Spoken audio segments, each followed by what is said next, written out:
umi saya, beliau dawuh, kalau ada orang Jember yang sakit terus tidak bisa mendapatkan pelayanan kesehatan yang baik di fasilitas kesehatan, maka saya dosa, kata umi saya.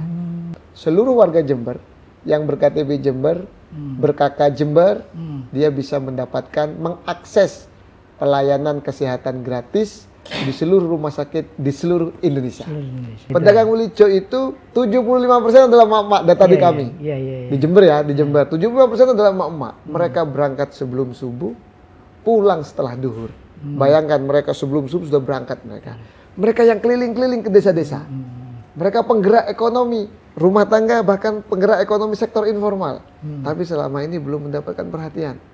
Kami sudah anggarkan dengan anggaran pemerintah kabupaten untuk pembentukan koperasi, dan harapan kami di awal nanti adalah bagaimana Koperasi Merah Putih menjadi salah satu solusi bagi petani untuk memastikan harga gabah sesuai dengan keputusan pemerintah pusat 6.500 di Bulog.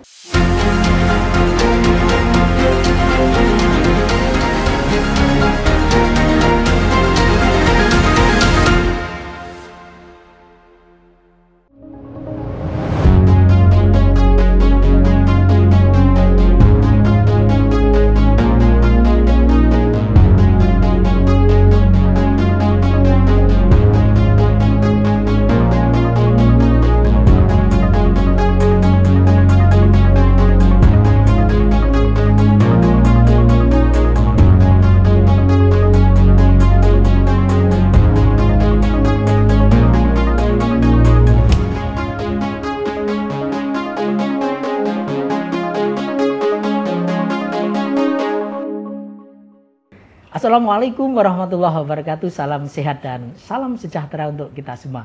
Kembali bersama saya Tri Mulyono, pemimpin redaksi Tribun Jatim Network, dalam acara Mata Lokal Jawa Timur, Gebrakan Sang Pemimpin. Kali ini saya berada di Jember, salah satu wilayah di timur Provinsi Jawa Timur, dan saya sekarang bersama orang nomor 1 di Kabupaten Jember, Bapak Muhammad Fawaid, yang akrab kita sapa Gus Fawaid. Assalamualaikum Gus. Waalaikumsalam warahmatullahi wabarakatuh. Segar sekali. Alhamdulillah. Pemimpin muda di Jawa Timur. Alhamdulillah. Selamat datang di Kabupaten Jember. Terima kasih. Miniatur of Indonesia. Iya. Gus Fawaid, belum 100 hari jenengan dilantik sebagai bupati di Jember, tapi sudah banyak yang dilakukan untuk melaksanakan janji-janji kampanye sebelumnya. Nah, bisa disampaikan Gus Fawaid, apa gebrakan-gebrakan yang sudah dilakukan sebelum 100 hari menjabat di Kabupaten Jember, khususnya di bidang kesehatan dan infrastruktur, Gus. Baik. Jadi alhamdulillah saya diberi kepercayaan sebagai seorang santri pertama kali di Jember, sebagai seorang anak muda pertama kali di Jember yang diberi kesempatan untuk mengabdi sebagai Bupati Kabupaten Jember. Tanggal 20 bulan kemarin kami dilantik oleh Presiden, dan kami langsung melaksanakan retret di Magelang dan 1 minggu, dan terima kasih saya kepada Presiden karena retret itu ternyata membuat jaringan kami antar kepala daerah semakin luas. Kemudian setelah pulang dari retret, kami melaksanakan beberapa rangkaian, termasuk serah terima di DPRD Kabupaten Jember dan di kantor pemerintah Kabupaten Jember, termasuk di Pendopo ini. Pada tanggal, saya ingat betul, tanggal 2 Ramadan. Dan pada tanggal 3 Ramadan, saya aktif pertama kali sebagai Bupati Kabupaten Jember. Jadi belum 2 bulan kalau aktifnya, sampai hari ini. April baru ini ya, 28 kan sekarang April. Setelah kami kembali ke Jember, saya sowan biasalah sama orang tua. Dan umi saya, beliau dawuh, kalau ada orang Jember yang sakit terus tidak bisa mendapatkan pelayanan kesehatan yang baik di fasilitas kesehatan, maka saya dosa, kata umi saya. Kalau ada perempuan, wanita Jember hamil, tidak mendapatkan fasilitas yang baik, tidak melahirkan di tempat semestinya, di puskesmas atau di rumah sakit, terus ibunya meninggal atau anaknya meninggal, maka saya yang dosa. Makanya saya bingung waktu itu, saya betul. Bupati itu tempatnya dosa dong kalau begini kan saya gitu. Nah dari situlah saya merasa terpanggil. Saya lihat visi misi kami salah satunya adalah kesehatan menjadi salah satu program prioritas dari pemerintahan kami ke depan. kami segera melaksanakan konsolidasi. Saya panggil semua kepala UPD, saya panggil Pak PLH Sekda waktu itu, saya panggil BPKAD dan semua UPD terkait. Kami betul-betul rapat sampai, saya ingat betul itu, sampai mau sahur, hampir tiap malam. Sampai mau sahur, hampir tiap malam, dan kami melaksanakan perintah Presiden untuk melaksanakan efisiensi. Ya, Tapi efisiensi itu bukan berarti APBD itu ditaruh di kas daerah terus tidak dibelanjakan. Tapi efisiensi sebetulnya semangatnya adalah realokasi untuk memindahkan dari belanja yang tidak penting jadi belanja yang langsung bersentuhan dengan masyarakat. Nah, kami hampir tiap malam rapat dari siang sampai dini hari. Kami rapat, kami lihat ada belanja-belanja. Ternyata ada belanja untuk mobil dinas bupati. Saya katakan saya cukup dengan mobil Avanza. Saya potong anggarannya, saya batalkan anggarannya untuk tidak dibelikan mobil dinas bupati. Berapa Gus waktu itu? Waktu itu hampir 1 miliar. 1 miliar. Ya. Kemudian yang kedua, ada belanja untuk mobil dinas UPD. Hampir 10 miliar. 11 berarti ya? Iya. Ya, saya katakan, untuk apa? Wong kayaknya mobilnya masih bagus-bagus. Wong bupatinya pakai Avanza, masa kepala UPD-nya mau pakai yang lebih bagus dibanding bupatinya? Maka saya batalkan lagi, ada 10 miliar. Belum lagi perjalanan dinas. Alhamdulillah DPRD Kabupaten Jember ini baik-baik. Beliau-beliau itu bersedia dengan sukarela, 50% perjalanan dinasnya kita potong. Wah, ini ya. Belanja dinas eksekutif kami potong. Semua belanja-belanja yang kami anggap tidak pas, kami potong. Akhirnya terkumpullah anggaran pada waktu itu. Tapi belum selesai. Kami langsung mendata seluruh penduduk di Kabupaten Jember, baik yang mempunyai BPJS maupun yang tidak. Nah, dari hasil efisiensi itulah kami langsung berkomunikasi dengan BPJS Kesehatan. Kami langsung bekerja sama dan belum 1 bulan. Belum 1 bulan, mungkin 28-29 hari, Jember berhasil memperoleh predikat Universal Health Coverage prioritas, UHC prioritas. Sehingga seluruh warga Jember yang berKTP Jember, berKK Jember, dia bisa mendapatkan, mengakses pelayanan kesehatan gratis di seluruh rumah sakit di seluruh Indonesia. Jadi tidak perlu lagi kartu-kartu yang banyak. Cukup menunjukkan KTP Jember, langsung bisa mendapatkan akses pelayanan gratis di seluruh rumah sakit di seluruh Indonesia yang bekerjasama dengan BPJS. Dan harusnya misalnya ya ada KTP ketinggalan atau apa, menyebutkan NIK-nya cukup. Ya, dengan menyebutkan NIK-nya cukup. Sehingga hari ini saya agak tenang lah tidur malam-malam ini.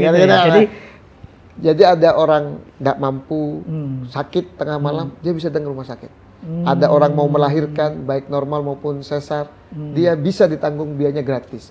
Sakit katarak, bisa gratis. Pokoknya semua sakit-sakit yang ditanggung oleh BPJS itu bisa ditanggung gratis dengan menunjukkan KTP atau NIK atau KK yang berdomisili di Kabupaten Jember. Jadi ini menindaklanjuti fatwa ibu ya sebetulnya. Fatwa ibu, visi misi kami juga sih sebetulnya pada waktu pilkada kemarin. Gus, tapi tentu apa ya, ini niat baik. Tetapi ketika alokasi anggaran itu juga berdampak pada OPD, berdampak dengan Gus Pawai sendiri. Tapi ini tidak dijamin tidak akan mengganggu roda pemerintahan Kabupaten Jember. Tidak, karena apa yang diarahkan Presiden pada waktu retret waktu itu jelas. Tolong anggaran yang tidak berkaitan langsung dengan kepentingan masyarakat. Anggaran yang double-double. Di dinas A beli sepatu, dinas B beli sepatu. Ya ini gimana nih kok double begini? Tolong diefisienkan, direalokasi kepada kebutuhan yang langsung berdampak kepada masyarakat.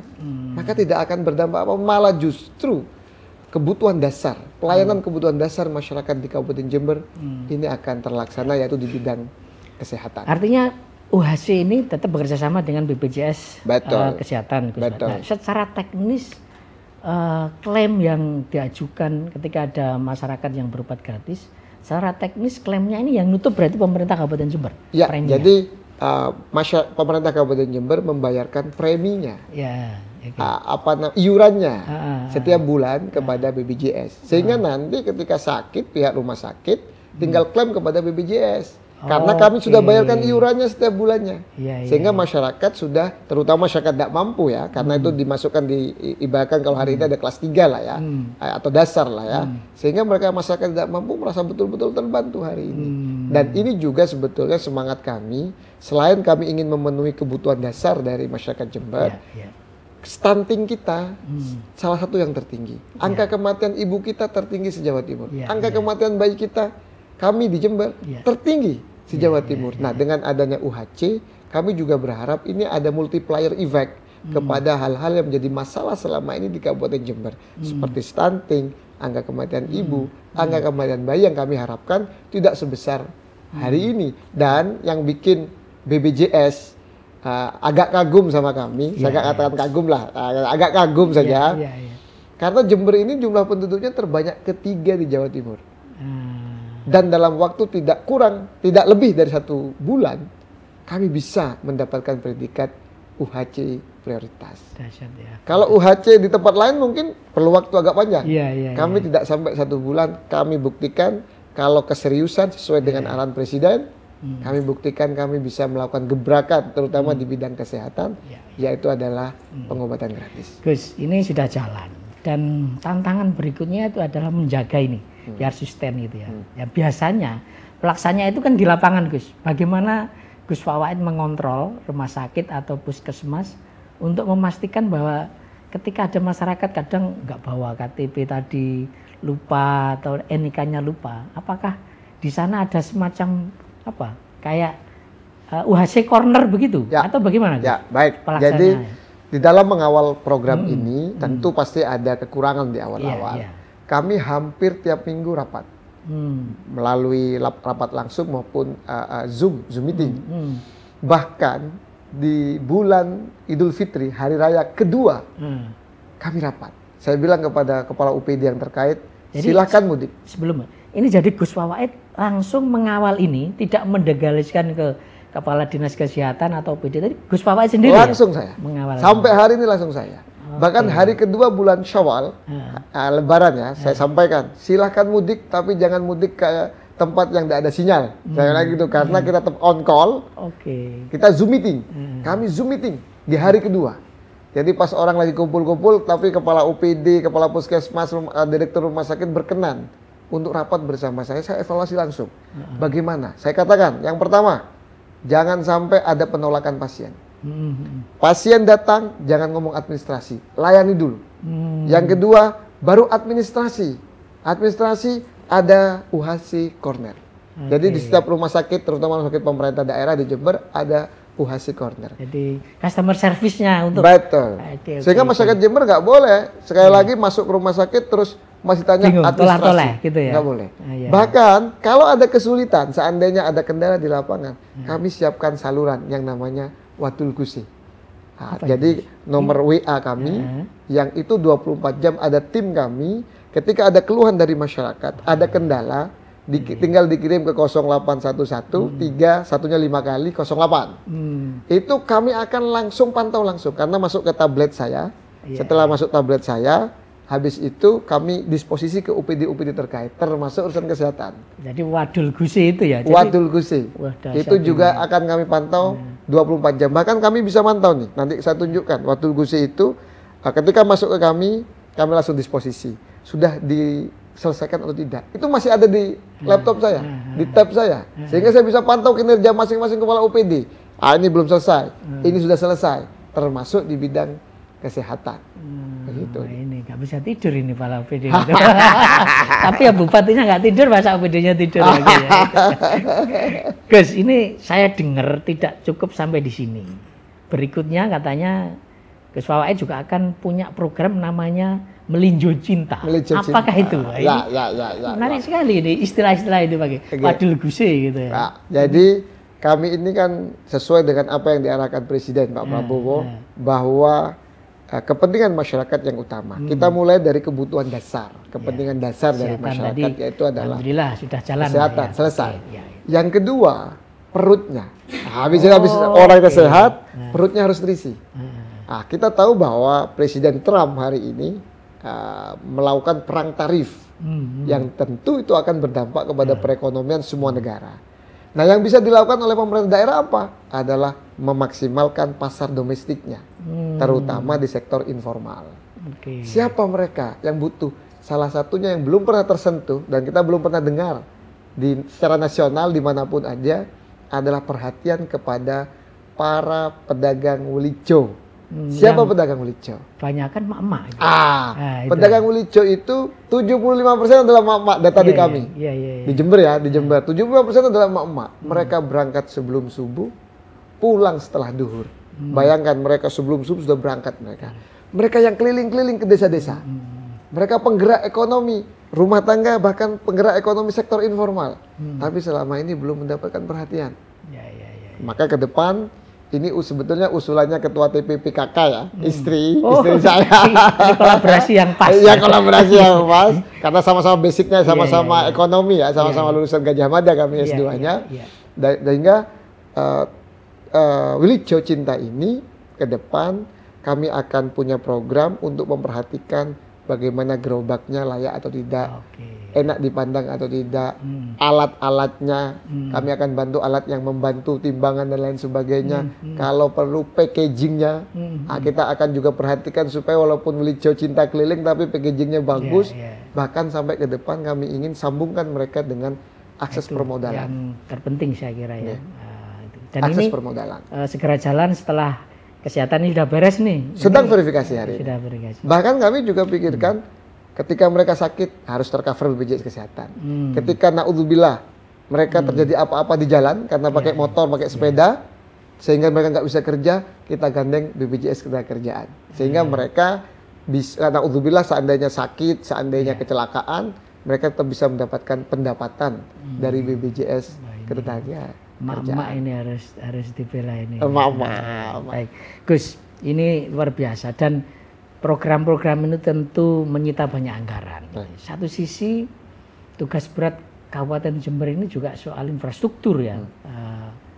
Beberapa jalan rusak gitu. Nah, bagaimana strategi agar ini yang program prioritas kesehatan terkait hajat itu kurang banyak, suran perlu jalan, tapi yang fisik juga jalan ini. Gimana caranya, Gus? Ya, tentu kami punya komitmen bersama seluruh jajaran Pemkab bahwa efisiensi ini harus betul-betul kami lakukan.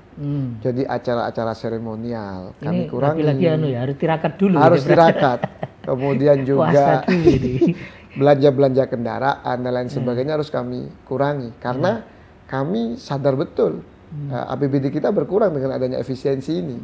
Nah, tetapi di dalam jangka menengah untuk mengatasi kemiskinan kita perlu pembangunan infrastruktur. Iya, betul. Contoh, Jember ini dengan jumlah penduduk terbanyak ketiga, tapi kemiskinannya terbanyak kedua secara absolut. Terbanyak kedua itu Jember, setelah Malang Jember. Karena mungkin penduduknya juga banyak. Penduduknya banyak, investasi masih tidak maksimal. Nah, untuk menarik investasi, infrastruktur harus diperbaiki. Apa saja? Contohnya bandara.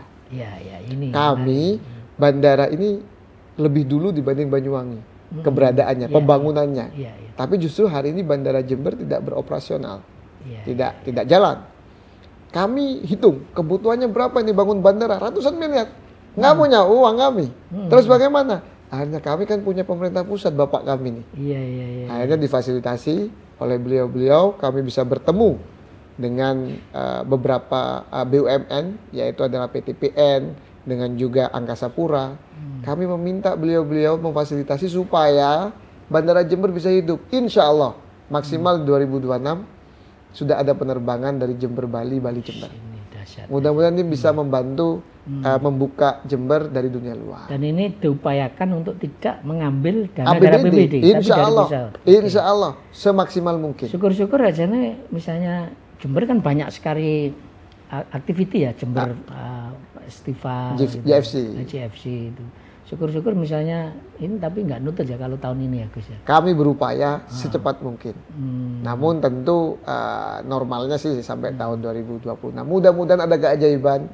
Tidak sampai tahun 2026. Gus, sebetulnya Jember ini kan posisinya itu sangat strategis ya di tengah gitu ya. Dan di sekelilingnya Lumajang, Bondowoso, Situbondo itu banyak sekali spot-spot pariwisata yang menarik gitu ya. Kita sih berharapnya gini Gus Wawa ini kan apa ya, jadi leader untuk aglomerasi di wilayah ini. Apakah sudah ada rencana besar Gus untuk membangun wisata tapi kerjasama dengan daerah-daerah sekitar Jember ini? Kami sudah ada pembicaraan dengan beberapa bupati, contoh dengan Bupati Bondowoso, Kiai Hamid. Yang sama-sama juga dari santri, sesama santri dan sesama Gerindra juga. Jadi kami bahkan ingin kerjasama. Nanti Bandara Jember, wisatawan kita juga jual bukan cuma wisata di Jember, tapi juga wisata Probolinggo. Contoh Ijen. Ijen selama ini lewatnya hanya Banyuwangi saja. Betul. Nah, ke depan kita ingin kerjasama dengan Bondowoso, kita promosikan. Kalau dari Bali ke Jember, lewat jalannya ke Ijen lewat Bondowoso. Lebih dekat. Nah, itu bentuk salah satu kerjasama kami. Dan rencana ini ingin kami bikin sebuah kerjasama kawasan memang. Daerah Tapal Kuda. Karena memang Tapal Kuda ini jumlah kemiskinan juga relatif lebih tinggi. Dibanding daerah Surabaya dan sekitarnya, Malang dan sekitarnya, Pasuruan dan sekitarnya. Insya Allah kita akan bangun kerjasama ini. Namun tentu kami Jember juga selain bandara ada infrastruktur yang kami siapkan. Tadi abang kalau dari Surabaya ke Jember macet tuh di Mangli. Kami sudah sampaikan di awal janji politik kami, ke depan kami akan membangun entah itu flyover atau underpass. Itu dananya triliunan, nggak kuat juga kita. Harus dari besar. Nah, alhamdulillah kami sudah ada komunikasi dengan Pak Menteri PU bahwa ke depan insya Allah di Mangli itu akan dibangun flyover atau underpass yang itu ditanggung oleh APBN pemerintah pusat. Enaknya kalau punya bupati akses jalur langitnya ke Jakarta ya. Amin, amin, amin. Gus, pemerintah pusat ini kan sebenarnya juga punya program-program strategis ya, kayak makan bergizi gratis. Lalu yang terpenting adalah kemandirian pangan gitu ya. Nah, bagaimana Pemkab juga inline dengan program-program itu khususnya terkait ketahanan pangan Gus, karena Jember ini kan juga salah satu lumbung pangan, terkenal sebagai kota tembakau dan masih banyak lagi lah produk-produk agrobisnis itu yang bisa dikembangkan di Jember. Punya rencana-rencana besar apa terkait itu Gus? Oke, dari awal kami selalu sampaikan bahwa kita ini bagian dari Indonesia, maka jangan sampai RPJMD kita itu tidak inline dengan RPJMN yang dikeluarkan oleh pemerintah pusat. Sektor pangan, kami adalah salah satu lumbung pangan di provinsi Jawa Timur. Kami selalu tegak lurus dan merah putih sama pemerintah pusat. Contoh, pemerintah pusat kemarin memerintahkan untuk adanya pembentukan koperasi merah putih di setiap desa-desa. Di setiap desa. Kami sudah siapkan anggaran untuk pembentukan koperasi-koperasi tersebut. Sehingga mungkin bulan depan akhir insya Allah akan selesai di 248 kalau tidak salah kabupaten kelurahan yang ada di Kabupaten Jember. Begitu pula sektor pangan. Sektor pangan contohnya, kami punya pandangan, kemarin kami sudah ada komunikasi dengan Bulog bahwa ke depan koperasi merah putih ini akan menjadi mitra Bulog ketika seandainya masyarakat itu panen, diserap oleh koperasi dan diberikan kepada Bulog, sehingga nanti harganya betul-betul sesuai dengan ketentuan pemerintah pusat 6.500. 6.500. Jadi posisi koperasi merah putih ini sebagai buyer perantara dari petani ke Bulog, begitu? Harapan kami seperti itu ke depan. Saya sudah sampaikan kepada Bulog dan beberapa kawan-kawan di bawah. Harapan kami bagaimana salah satu peran dari koperasi merah putih itu adalah untuk ketahanan pangan sesuai arahan Presiden, dan harapan saya langkah awalnya itu selain untuk MBG makan bergizi gratis, itu adalah membantu para petani menjadi penyalur dari petani disalurkan kepada Bulog, sehingga keputusan Presiden untuk menetapkan harga minimal dari harga gabah 6.500 petani itu betul-betul terlaksana.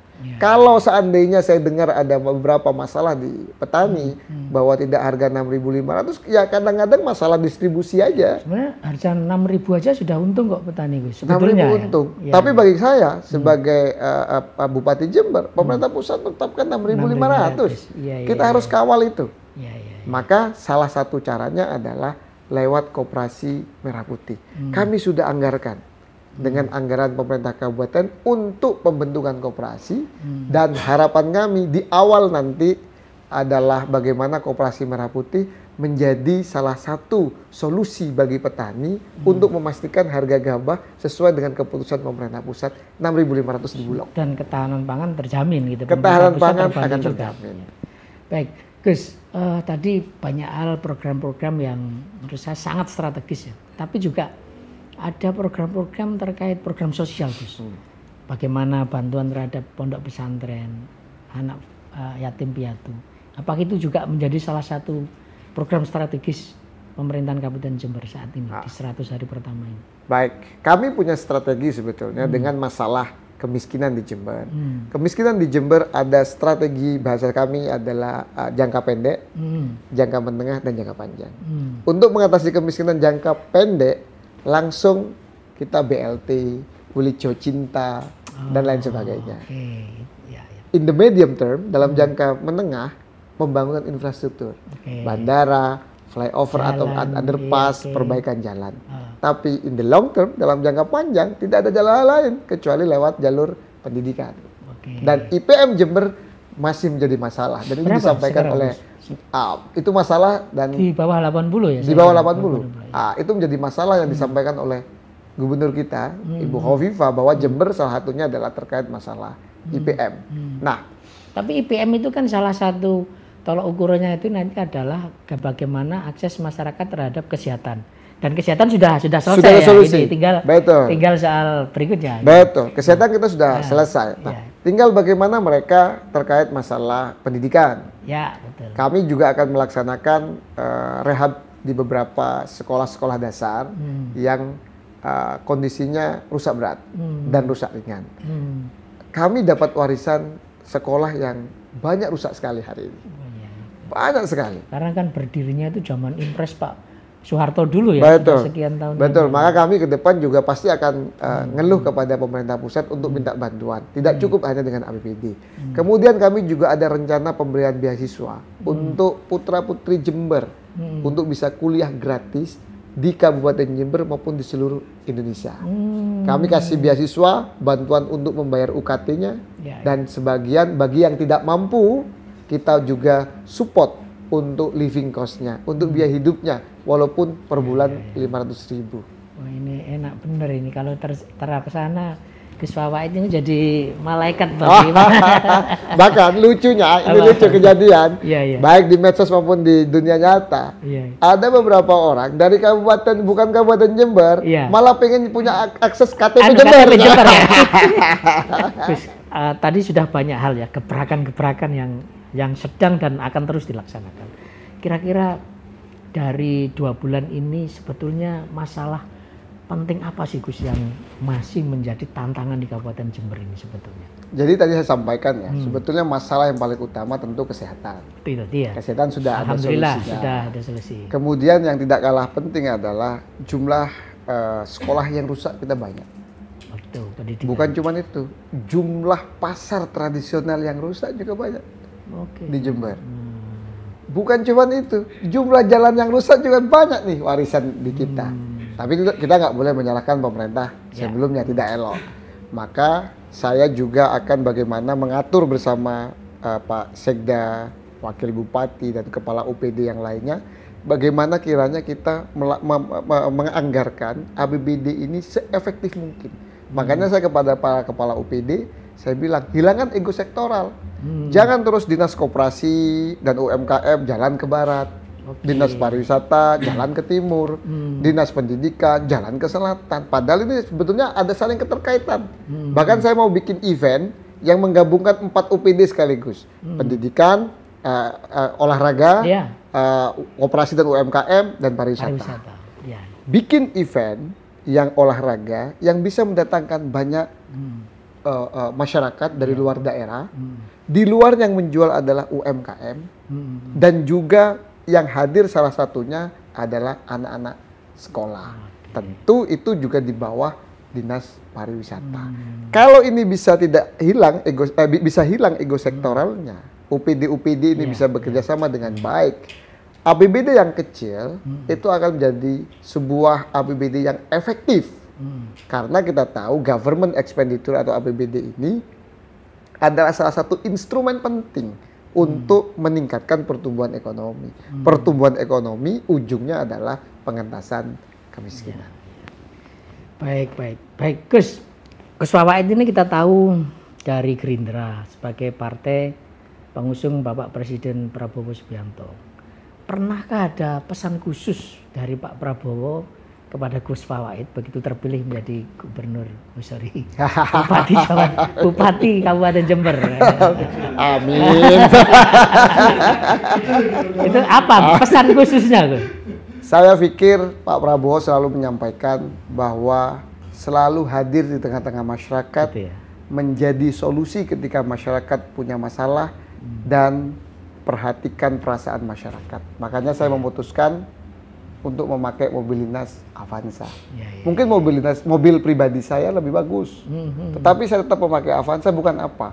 Kami menjaga perasaan dari masyarakat. Kemarin pada waktu pelantikan TPPKK beserta seluruh jajaran, selalu saya sampaikan, PKK jangan menjadi kelompok atau organisasi sosialita di Jember. Kalau mau ngasih bantuan, nanti bantuannya 100-200 ribu, tapi sepatunya 50 juta, tasnya 50 juta, 100 juta. Itu menyakiti hati masyarakat. Maka itu yang selalu saya ingat betul dari pesan Pak Prabowo, jaga perasaan masyarakat, khususnya masyarakat yang belum mampu. Baik. Gus, ini terakhir Gus. Salah satu momok yang masih menjadi beban di eksekutif maupun legislatif adalah kasus hukum, Gus. Nah, ini bagaimana Gus Fawait kita berdoa bersama husnul khotimah sampai 5 tahun ke depan tanpa terjerat hukum. Dan barangkali bisa disampaikan pesan yang penting bagi para OPD bagaimana agar tidak terjerat kasus hukum. Oke, jadi pesan saya ini selalu saya sampaikan di momentum apapun yang mengumpulkan banyak kepala OPD, termasuk tadi siang. Kami ada pelantikan PJ Sekda. Kami sampaikan bahwa di dalam menjalankan tugas kita sebagai pelayan publik, yang paling utama dan perlu kita perhatikan panglimanya adalah aturan. Gitu ya. Maka semua kebijakan yang kami buat, kami pasti lihat dulu aturan. Contoh seperti UHC. Kami lihat dulu aturannya. Oh, ternyata ada kok cantolan undang-undangnya terkait masalah JKN. Maka kami berani melaksanakan. Lu belum ada perbubnya kok UHC sudah jalan. Kalaupun tidak ada perbub, UHC bisa jalan. Kecuali ada hal-hal yang berkaitan kearifan lokal. Itu baru diatur dalam perbub. Maka dalam berbagai kebijakan yang selalu saya sampaikan adalah aturan. Contoh lagi, kita kemarin ada pembongkaran portal yang dipasang oleh salah satu BUMN di Kabupaten Jember. Saya tanya dulu sama Pak Kadis Perhubungan, itu jalan siapa? Jalan kabupaten. Yang punya wewenang siapa? Pemerintah kabupaten. Sudah pamit belum? Belum. Sudah, kita bongkar. Nah, begitu artinya tetap panglimanya semua adalah aturan. Tidak boleh kita bikin kebijakan, terus aturan yang menyesuaikan. Punya backing, berapa tahun kita punya backing? 5, 10? Nanti akan jadi masalah. Maka saya selalu sampaikan kepada semua kepala OPD dan jajarannya, aturan adalah panglima kita untuk membuat sebuah kebijakan. Jangan aturan menyesuaikan kita, tapi kita yang menyesuaikan aturan. Itu yang pertama. Barangkali ada tips lain, Gus, agar kita tidak terjerat di kasus hukum dan korupsi. Yang kedua, yang pertama terkait masalah aturan.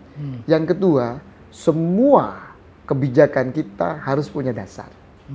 Contoh, dasar pertama adalah RPJMD. Tidak boleh kita bikin kebijakan di luar RPJMD.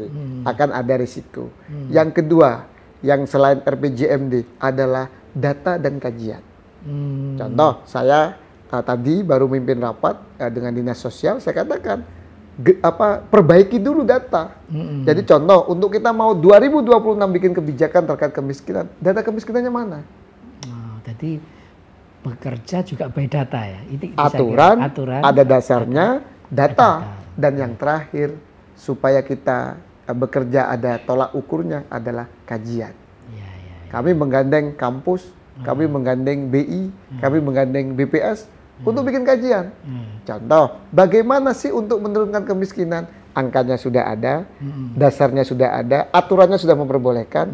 Nah ini ya apa caranya untuk mengatasi kemiskinan? Kajian masuk. Oke.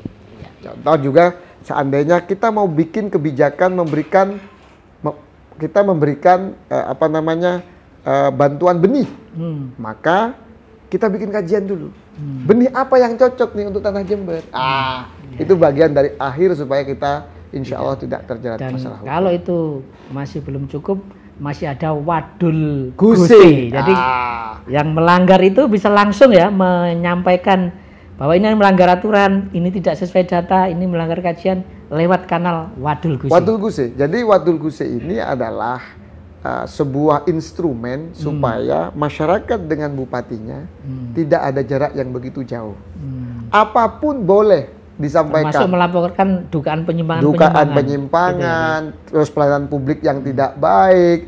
Na'udzubillah kalau ada puting beliung merusak rumah warga. Sampai pernah kejadian lucu nih. Apa itu, Gus? Cari jodoh di wadul guse. Wah, ini jadi biro jodoh. Tapi itu wadul guse itu apa ya, dalam bentuk aplikasi di semua platform ya, Gus ya? Di WA. Di WA langsung. WA. Awal kali tim menyarankan kepada kami untuk bikin sebuah aplikasi. Kami sampaikan masyarakat Jember banyak yang masih belum paham teknologi. Cukuplah dengan WA. Maka kita bikin WA. Banyak yang meragukan di awal. Tetapi alhamdulillah malah hari ini banyak pemerintah kabupaten yang lain datang ke Jember melihat wadul guse. Tapi ya berat menjalankannya, Gus. Ini kan langsung jenengan sendiri ya. Langsung ke kami. Jadi ada masyarakat kirim WA, operator memasukkan ke saya disposisi kepada UPD terkait. Ini berat juga ya. Tapi baik Tribuners, banyak hal yang sudah kita petik dari apa yang disampaikan Gus Fawaid.